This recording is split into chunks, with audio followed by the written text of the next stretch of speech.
예, 공동체의 물이 좋아지려면 이라는 제목으로 하나님 말씀 증거하도록 하겠습니다. 이게 물이 좋아진다, 이거 속어죠. 어떤 분위기라든지 사람의 수준이 좋다, 뭐 이런 뜻으로 쓰이는 것 같은데 그냥 한번 사용해 봤습니다. 우리 공동체가 있지 않습니까? 공동체가 이렇게 수준이 높아지고 또 좋은 공동체가 되려 그러면 나쁜 물이 들어오면 저주지 전체가 나빠지겠죠. 그러니까 잠깐만 좋은 것들을 계속해서 공급하고 나쁜 것을 제거해 가면은 공동체의 수준이 좋아지겠죠.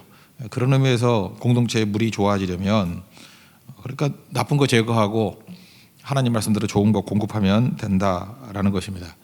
그 세 가지 관점에서 한번 보겠는데, 첫 번째는 공동체 멤버를 관리하라는 것입니다. 그러니까 공동체에 누가 들어와야 될 것인가, 이거 관리해야 된다는 거예요. 크게 보면 뭐 네 부류인데 더 크게 보면요, 이게 옛날 성경에는 고자라고 나왔고 또 하나는 외국인, 두 가지예요. 고자와 외국인을 어떻게 다룰 것인가, 이게 보면은 지금하고는 이게 연관성이 많이 없죠. 왜 그러냐면 이거 자체가 이제 이사야서라든지 예수님 말씀으로 넘어오면은요, 이게 관계가 굉장히 넓어졌습니다. 옛날에는 이 공동체라고 하는 것이 자손의 연속성이 중요했기 때문에, 그래서 아들이 되게 중요했잖아요. 그래서 아브라함도 이삭 낳으려고 그러고 뭐 이랬던 것들이 자손의 연속성이 중요하기 때문에 고자라거나 이방인이 들어오면은 자손의 연속성이 깨지기 때문이다. 그래서 이걸 철저히 관리한 측면이 있습니다. 그러나 이게 이제 이사야 시대 때만 넘어와도 이게 다 용납이 되죠. 이거 한번 찾아봐도 좋을 것 같은데, 이사야 56장 한번 찾아보십시오. 한번 찾아보세요. 이사야 56장에 보면은 그 3절부터 8절까지를 한번 다 같이 한번 읽겠습니다. 이사야 56장 3절부터 8절까지. 이건 뭐 교독하지 말고 다 같이 한번 읽어보죠. 이사야 56장 3절부터 8절까지 한번 읽겠습니다. 시작. 여호와께 연합한 이방인은 말하기를, 여호와께서 나를 그의 백성 중에서 반드시 갈라내시리라 하지 말며, 고자도 말하기를, 나는 마른 나무라 하지 말라.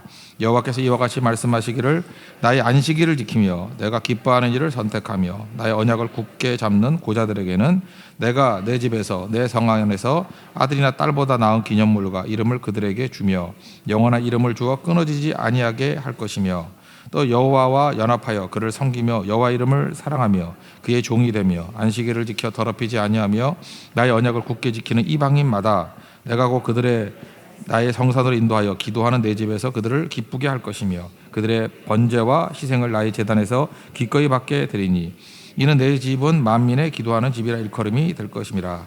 이스라엘의 쫓겨난 자를 모으시는 주 여호와가 말하노니 내가 이미 모은 백성 외 또 모아 그에게 속하게 하리라 하셨느니라. 아멘. 그러니까 이 초창기 말씀이 나중에는 복음으로 말미암아 이렇게 잠깐 넓어지는 거죠. 넓어져서 다 포용하게 되는 거. 처음에는 이게 중요한 거죠. 이 종자 신앙이니까 처음에 믿음을 유지하기 위해서는 필요했던 것들이 나중에 이렇게 재해석이 돼서 이렇게 넓어지게 된다. 그래서 교회는 만민이 기도하는 집이 된다. 예수님께 실현이 됐죠. 그리고 재미있는 게 하나님 위트라 그러는 것이 샘플을 하나 줬죠. 그래서 그 사도행전의 8장에 보면은 에디오피아 내시, 그죠? 이 간닥의 내시, 이 내시를 예수 믿고 세례 주는 얘기가 나오지 않습니까? 그럴 때 에디오피아 내시니까 이방인이고 플러스 뭐 내시가 뭐 고자에 해당되는 거 아니겠어요? 그래서 하나님의 위트다 이렇게 얘기를 하는 거예요. 더 넓어지는 샘플을 주셨다. 그러니까 여기서 우리가 알 수 있는 건 뭐죠?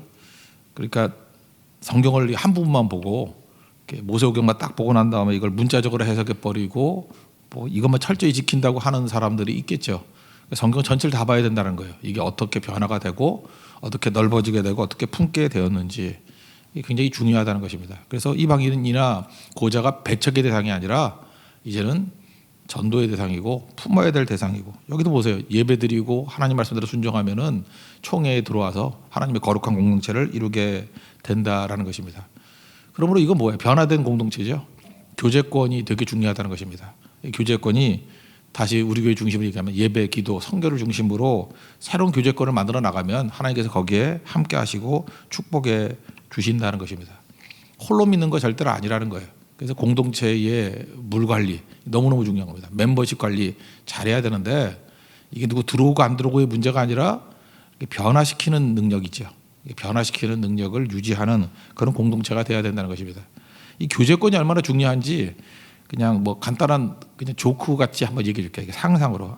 근데 아침에 이걸 하면은 머리가 나빠서 이게 머리가 이해가 될까 모르겠는데 한번 잘 생각을 해보세요. 어떤 한 남자가 있었는데 자기 아들이 장가를 안 가는 거예요. 그래서 아들한테 장가를 보내려고 이렇게 제안을 했습니다. 야, 너 내가 정해주는 여자하고 무조건 결혼해. 그랬더니 아들이 싫어요. 그랬다는 거예요. 그랬더니 아버지가 뭐라 그러냐면 근데 그 여자가 빌 게이츠의 딸이야. 그랬더니 아들이 좋아요. 그랬다는 거예요. 그렇죠. 빌 게이츠 딸이라 그러면 좋죠. 뭐 나쁠 거 없잖아. 그죠? 돈도 많고 뭐 아버지 엄마 보니까 다 예쁘게 생겼잖아요. 머린다도 예쁘게 생겼고. 그러니까 뭐 괜찮아 보이겠죠. 그죠? 그 다음에 이제 이 남자가 이 아버지가 이제 빌 게이츠를 찾아갔다라는 거예요. 빌 게이츠를 만날 수 있는지 모르지만 하여튼 찾아갔다라는 거예요. 그래서 이렇게 얘기했대요. 당신 딸의 남편감이 좋은 남편감이 있다. 이렇게 얘기했다는 거예요. 그랬더니 빌 게이츠가 얘기를 우리 딸은 아직 결혼할 생각이 없는데요. 그랬더니 이렇게 얘기했다는 거예요. 그 청년이 결혼도 안 한 청년인데 결혼 안 했으니까 지금 결혼하자 그런 거죠. 예. 총각인데 이 청년은 세계은행 부총재야. 그랬다는 거예요. 세계은행 부총재. 그때 빌 게이츠가 깜짝 놀라가지고 아니 젊은 나이에 세계은행 부총재라면 좋습니다. 예. 그래가지고 이게 혼담이 이제 거의 다 이루어졌대요. 그럼 다 사귀죠. 근데 이제 세 번째 누굴 찾아가냐면 세계은행 총재를 찾아갔대요. 총재를 찾아가가지고 내가 이 세계은행 부총재가 될 만한 좋은 청년을 소개하고 싶다고 그랬더니 지금도 후보자가 넘쳐나는데 그런 거 추천 안 해도 된다고 그랬더니 이렇게 얘기하더래요. 근데 그 청년이 빌 게이츠의 사위라고 그때 좋다고 해서 받아들였대요. 이거 지어낸 얘기인데 얼마나 교제권이 중요한지 알겠죠. 지금 잘 보세요. 이게 흔들리지 않는 아들의 마음을 교제권이라는 걸 통해서 열어버리고 빌 게이츠라는 사람의 그 굳건한 마음을 또 하나 교제권이라는 걸 통해서 뚫어버리고 그리고 세계은행 총재의 마음도 교제권이라는 걸 통해 가지고 그 싫다 그러는 사람들 다 예스하게 만들어버린 거 아니에요? 그렇다면 얼마나 교제권이 중요한 것입니까? 우리가 홀로 사는 것보다도 이렇게 교제권을 통해서 영향받는 게 크다라는 뭐 그 정도 메시지 붙들었으면 좋겠어요. 그래서 우리 교회 공동체의 교제권 이거는 우리가 기도할 대상이고 우리가 관리할 대상이고 그래서 우리 형제자매를 위해서 서로 도와주고 세워주는 것이 얼마나 중요한지 그게 얼마나 중요한지 우리에게 주는 메시지라는 것입니다. 그러니까 형제자매들은 시기 질투의 대상이 아니라 도와줄 대상이고 누가 잘 된다 그러면 기뻐해야 될 거죠. 그런 것들을 지금 말해주고 있다는 것입니다. 그러니까 두 번째는 자기 자신 관리하라는 거예요. 멤버십 관리하고 두 번째는 자기 자신을 관리하라. 여기 성적 관리와 또 청소하는 뭐 대변, 변소 만드는 얘기, 화장실 만드는 얘기 나오죠. 그 10절 같은 데는 몽설이라 그랬는데 몽설.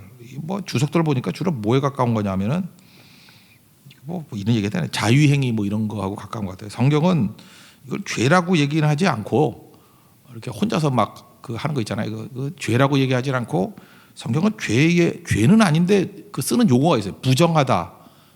근데 이건 부정한 거 아니에요. 뭐 부정한 거 되게 많아요. 근데 죄라고 표현을 안 해요. 부정하다 정도로. 그래서 분명히 이거를 그렇다가 잘한 거다 이렇게 얘기도 안 해요. 부정한 거다. 그래서 이걸 처리하는 방법들을 얘기해 주고 있습니다. 그리고 또 화장실 얘기인데 이게 변소를 마련해서 그다음에 그 사막이잖아요. 그냥 막 보면은 뭐 밟을 수도 있고 옛날에 세균의 염려도 있지 않습니까? 그래서 반드시 땅을 파가지고 그 볼일 끝나고 난 다음에 흙으로 덮어라. 그러니까 굉장히 위생에 굉장히 중요한 얘기죠. 그래서 이거 주석 같은 데 보면 이렇게 나와요. 이스라엘 백성들에게 중요한 것은 경건 다음은 청결이다. 그래서 여기 청결법이라는 게 나오잖아요. 그 예수님 당시에도 뭐 나갔다가 손 씻고 발 씻고 뭐 이런 거 법으로 쫙 돼 있거든요. 그러니까 청결함이 너무 중요하다는 거예요. 우리 청소력이라는 책도 있죠. 청소한다는 것 자체가 그 외부적인 청소만 있는 게 아니고 마음의 상태라고. 그 형사들이 범인 잡으러 갈 때 이렇게 아파트가 쭉 있지 않습니까? 옛날에는 바깥에서 보였잖아요. 밖에서 보일 때 제일 더러운 집이 범인 집이래요. 그래서 이게 멘탈이 문제가 있는 사람들이 더럽게 산대요. 그러니까 여러분이 더럽다 그러면 뭔가 문제가 있는 거겠죠. 청소부터 하십시오.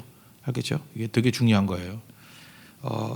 제가 이거 경험으로 느꼈던 건 뭐냐 하면은 그 뉴욕에 이제 가잖아요. 뉴욕에 가면은 그 뉴욕이 여러분 살아보신 분들 알겠지만 정말 더러운 도시입니다. 뭐 낙서도 많고 더럽고 제일 많은 게 뉴욕 인구의 몇 배가 되는 게 바퀴벌레예요. 바퀴벌레가 엄청 많아요. 뉴욕은 바퀴벌레도 우리나라 같은 요만한 바퀴벌레가 아니고 날아다녀요. 정말 슈퍼 바퀴벌레예요. 슈퍼맨 같아요.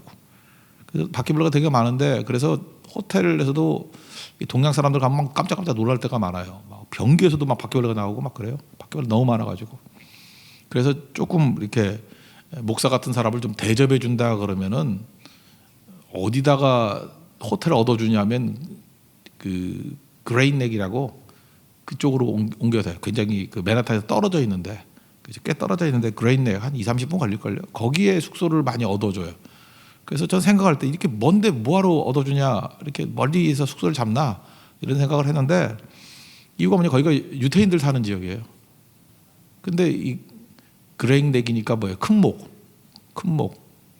그 옆에 리틀넥도 있어요. 작은 목. 그래서 왜 목이라 그러지 모르겠어요. 그레인넥 큰 목. 예, 목이 큰데 아마 이게 튀어나온 게 크게 튀어나와서 그런 것 같아요. 그죠? 그레인넥 거기가 유태인들 많이 사는 데인데 요즘 한국 사람들도 많이 살아요. 거기 바퀴벌레가 없어요. 이유가 뭐냐 하면은 철저히 청소하기 때문에 그래요. 남은 음식들 남겨두지 아니하고. 그러니까 나머지는 여러 민족들이 살다 보니까 이게 더 더러운 거죠. 그래서 제가 그때 그 신명기 말씀 이런 것들을 이스라엘 백성들이 어떻게 지키는지에 대해서 제가 피부로 느꼈던 거예요. 바퀴벌레 천국인 뉴욕에서 바퀴벌레 없는 동네는 유태인 거주지더라. 그래서 거기서 호텔도 되게 비싸요. 허름한 데도 비싸고 그래요. 깨끗하거든요. 그러니까 이런 것들이 자기를 관리하라. 여러 가지 관리하라. 그런 거죠. 이 당시만 해도 이게 BC 15세기인데 BC 15세기면은 뭐 우리나라 뭐 고조선 뭐 비슷한 거 나오기도 전이잖아요. 그죠? 물론 뭐 우리 신화 시대 아니에요. 신화 시대. BC 15세기.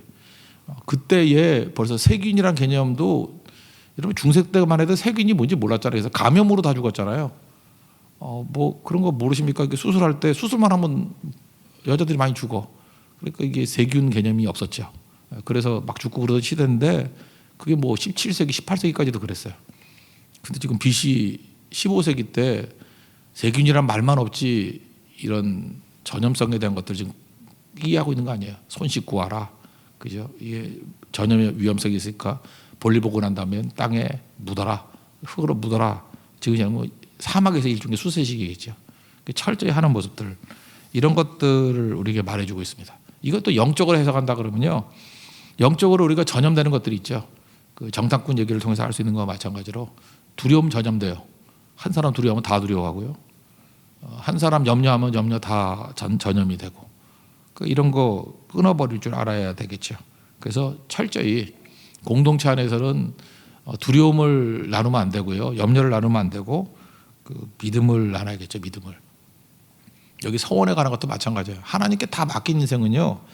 여기 서원한 거 지키라 그러는데 서원한 거 못 지키는 이유가 뭐죠? 하나님 안에 있으면 함부로 서원도 안 할 뿐더러 이 서원이 자발적인 서원이 될 거 아니에요. 하나님께 더 충성하겠다고. 그래서 서원했을 때는 반드시 지키는 인생이 된다는 것입니다. 이 맡기지 않은 인생이 함부로 서원하고 뭐 그렇잖아요. 하나님 안 믿으니까 막 불안하니까 막 서원해 버리는 거예요. 그리고 나중에 지키려고 하다 보니까 하나님께 안 맡기니까 그 서원을 지키려고 그러면 자기 인생이 휘청휘청할 것 같아. 그러니까 또 못하는 거고. 그러니까 이중으로 고생하는 거예요. 믿음 없어서 서원하고 또 지키려니 믿음 없어도 못 지키고. 그러니까 성경이 그러잖아요. 서원하지 말라고. 근데 굳이 한다 그러면 꼭 지키라고. 이게 하나님 맡기는 모습이고 이게 믿음의 모습이라는 것입니다. 그래서 자기 자신의 청결함과 자기 자신의 믿음 이거 잘 관리하라는 거예요. 다른 사람에게 피해를 끼치는 인생이 되지 말라는 것입니다. 그리고 세 번째 지금 그 공동체 제대로 살리기 위해서 해야 될 일은 뭐냐? 이웃 관리하라는 거예요. 여기 도망친 종들 보호해주고 포도원에서 이렇게 누가 들어가서 먹는 것들 있지 않습니까? 그러면은 먹게 해주라는 거예요. 그거 갖고 뭐 구질구질하게 그러지 말고. 그래서 여기 보니까 근데 한계가 있죠. 24절 보니까 어떤 집에 포도원에 들어가면 거기서 그냥 배불리 먹는 건 된대요. 그냥 먹는 건. 근데 그릇에 담아오지 말래요. 꼭 보고 식당 뷔페 가면은 그 싸우는 분들 있죠. 똑같은 거예요. 뷔페하고 똑같은 거예요. 거기서 먹으라고 마음대로. 근데 싸갖고 오지 말라고. 그 다음에 25절에 또 뭐라고 돼 있어요. 곡식밭에 들어가서 이삭을 따서 먹으래요. 근데 낫을 들고 가가지고 이렇게 다 챙겨오거나 그러지 말라는 거예요. 이런 것들이 뭔지 아시겠죠? 그러니까 과도하게 그렇게 하는 거 아니라는 거예요. 저는 우리 교회 좋은 게 그런 것 같아요. 뭐 예를 들어서 특세 때도 이렇게 선물들 있잖아요. 그러면 딱 필요한 사람은 가져가고 받아가고 남아요. 그게 참 멋지다고 생각해요. 함부로 챙겨가고 그러는 거 없고. 원래 그 아줌마들이 보통이 아니잖아요. 뭐 다 챙겨가고 그러잖아요. 제가 옛날에 한번 얘기를 했죠. 그 목사님 사모님들 모임이었는데 500개를 준비했는데 300명이 오셨는데 한 20명이 못 받아갔어요. 그 얘기는 뭐냐면 앞에 있는 사모님들이 막 두세 개씩 집어가고 막 그런 거 아니에요. 근데 우리 교회는 이게 너무 잘 되는 것 같아요. 그냥 하나씩만 가져가세요 그러면 하나씩만 가져가는 것 같아요. 그죠? 근데 이게 사실은 이게 되는 공동체 많이 없거든요. 잘하고 있다라는 거예요. 계속 그러고 사십시오. 그래서 뭘 남겨둬도 챙겨가고 뭐 미리 집어갔다 뭐 나눠주고 하는 거 그거 잘난 거 아니에요. 그거 공동체를 깨는 거지. 누가 그런 거 챙기래. 그죠? 뭐 잔뜩 들어가가지고 뭐 안 온 사람 나눠주는 게 사랑인지 아는데 그 사랑이 아니고 공동체를 깨는 거라니까요. 나 들고 가지 말고 그릇 들고 가지 말고 온 사람들 먹을 수 있을 만큼은 해줘라. 그게 성경 정신이라는 것입니다. 그러니까 여유는 이때 그것을 치부의 수단으로 삼지는 말라라는 것입니다. 여기서 할 수 있는 건데 여기서 이제 공짜 마케팅 같은 게 이제 막 나오는 거예요. 여러분 공짜로 주면요 항상 다 성공을 해요. 돈 받고 하는 건 다 문제가 되는 거고. 잘 보세요. 그 유튜브나 이런 거 다 공짜잖아요. 요즘은 광고 뜨지만 한동안 광고 안 떴잖아요. 그 생태계를 장악하는 거예요. 다 공짜. 이메일도 공짜고. 제가 그 도쿄대 앞에 있는 그 카페 얘기 들었거든요. 카페가 공짜예요. 근데 왜 공짜냐 그랬더니 기업에서 이렇게 후원을 해주는 거예요. 왜 그러냐면 그 카페 와서 공부한 학생들이 다 동경대생들이니까 그 사람들에게만 이렇게 뭐 제공해주고 그 사람들에게만 얻을 수 있는 유익들이 있는 거예요. 이렇게 타겟이 좁아지니까. 그래서 요즘에는 수익을 얻으려고 그러지 말고 공짜로 주되 공짜로 줄 후원자만 되면 된대요. 그게 사실 공짜가 아니죠. 커피 한 잔 그 뭐 몇천 원짜리 공짜로 얻어먹고 사실은 그 사람 채용하려고 그러면 채용 비용이 뭐 수백만 원, 수천만 원 들 수도 있잖아요. 인재를 뽑으려고 그러면 그런 거 다 거기서 챙겨가는 거죠. 그러니까 발상의 전환을 해야 된다는 것입니다. 그래서 유태인들이 제일 잘하는 게 뭐냐면 공짜예요. 기부금도 많이 내고. 그리고 보면은 이기심에 빠져 있는 사람들은 야, 저 사람들 저거 왜 공짜로 다 나눠주고 저러나? 그래서 그 지역 생태계를 다 잡는다니까요. 공짜로 막 기부 막 해주고 난 다음에 잘 보니까 기부는 100만 불 했는데 땅값은 1000만 불 오르고 유태인들 들어가는 것마다 그 학군이 좋아지고 다 좋아져서 그렇게 돼버려요 다. 그러니까 진짜 고수들이죠. 좋은 공동체를 만들어 버리는 거예요. 그러면 최고의 것이 될 수 있겠죠. 우리 시간을 두고 가면서 이런 전략들을 꼭 우리 배웠으면 좋겠습니다. 그래서 우리 유태인들 전략 가운데 이런 게 있어요.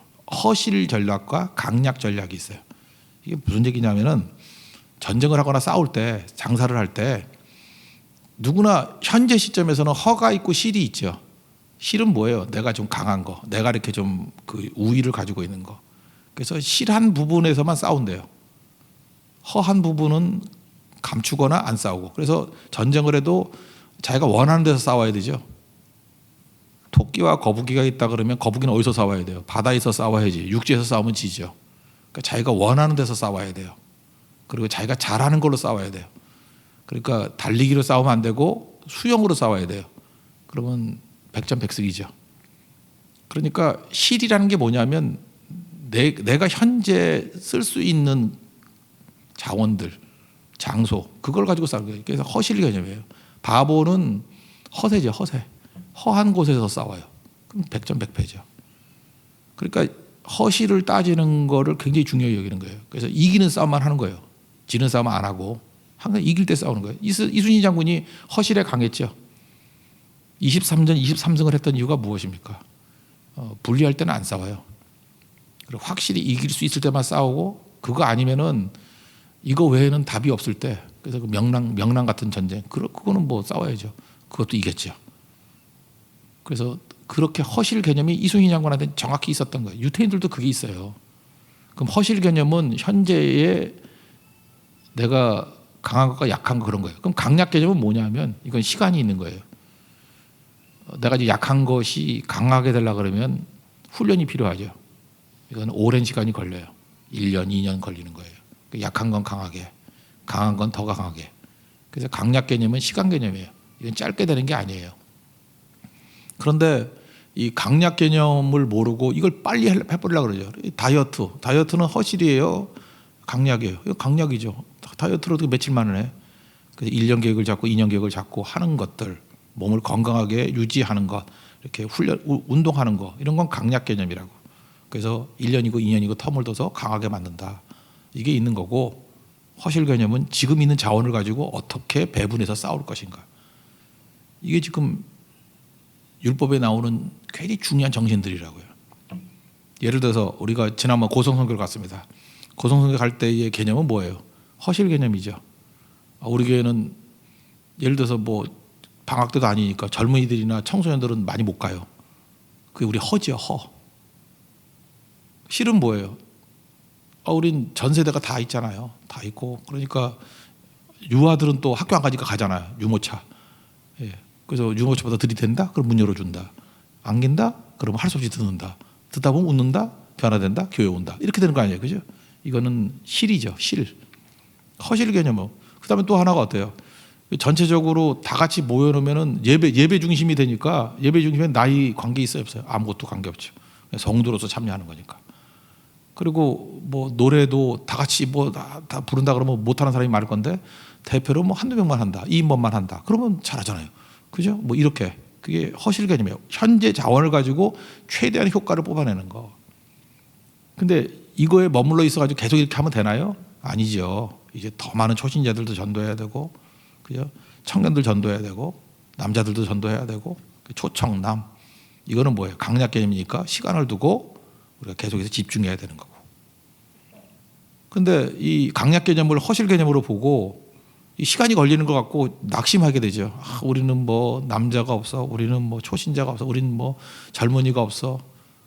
그거는 강약 개념이라니까. 시간을 두고 해야 될 개념을 가지고 지금 없다 그러고 널브러져 버리면 건 바보죠. 그러니까 이런 지혜를 가져야 된다는 거예요. 이게 전략적 사고죠.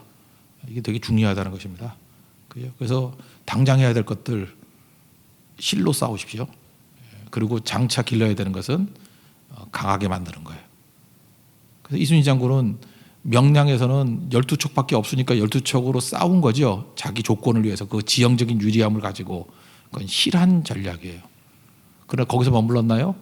시간 끌면서 정유재련을 할 때 배 또 무지 만들었어요. 그래서 노량해전 마지막 갈 때는 그 일본보다 우리가 배가 더 많았다는 소리도 있어요. 판옥선이. 계속 배 만들었다고. 그건 강약 전략이죠. 강하게 만드는 거. 시간이 있으니까 1년 정도 오면 배 만들 수 있잖아요. 그죠? 그렇게 했다라는 것입니다. 그러니까 우리에게도 이런 전략을 가지고 공동체는요, 당장 좋아지는 것들도 있고요. 장기적으로 좋아지게 만드는 강약 개념도 있다라는 거예요. 그래서 시간이 가면 갈수록 좋은 공동체 만들면 공동체에서 주는 또 유익이 있습니다. 그 유익을 받고 빚진 마음으로 다시 또 공동체를 위해서 헌신하고, 그러면 공동체와 함께 성장하고 공동체와 함께 축복을 누리는 우리 하나님의 백성이 될 수 있다는 것입니다. 그 길 걸어 하나님의 종 되기를 축원합니다. 자리에서 일어나겠습니다. 동행 찬양하겠습니다. 내가 걸어온 길.